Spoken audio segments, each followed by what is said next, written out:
খুলনার দিঘলিয়া উপজেলা বিএনপির আহ্বায়ক এস.এম. সাইফুর রহমান মিন্টুর নামে বিভিন্ন মিডিয়ায় প্রকাশিত সংবাদকে মিথ্যা ও বানোয়াট উল্লেখ করে সংবাদ সম্মেলন করেছে একই উপজেলা বিএনপি এবং এর অঙ্গ সহযোগী সংগঠন। রোববার দুপুরে দলীয় কার্যালয়ে সংবাদ সম্মেলনে লিখিত বক্তব্য পাঠ করেন উপজেলা বিএনপির আহ্বায়ক এস.এম. সাইফুর রহমান মিন্টু। এ সময় উপস্থিত ছিলেন দিঘলিয়া উপজেলা বিএনপি নেতা মোল্লা বেল্লাল হোসেন, গাজী জাকির হোসেন, মোল্লা নাজবুল হক, মোল্লা মনিরুজ্জামান, শেখ মুসলিম উদ্দিন ও খন্দকার ফারুক হোসেন সহ যুব ও ছাত্রদল নেতারা। আমি এই ঘটনার কোনো সালিসদার নই।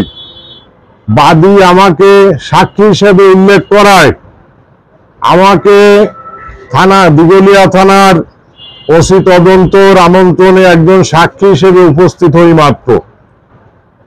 ঘটনাস্থলে আমার উপস্থিতি দেখেই বিবাদী খলিল উত্তেজিত হয়ে কুরুচিপূর্ণ কথাবার্তা বলতে থাকে, অথচ সত্যকে আড়ালে নিয়ে বিভিন্ন সময় একইভাবে আমাকে চাঁদাবাজ, ভূমিদস্যু ও সন্ত্রাসীদের গডফাদার হিসাবে প্রশাসন ও সাধারণ মানুষের সামনে মিথ্যা ও উদ্দেশ্য প্রণোদিতভাবে উপস্থাপন করার অপপ্রয়াস চালানো হয়।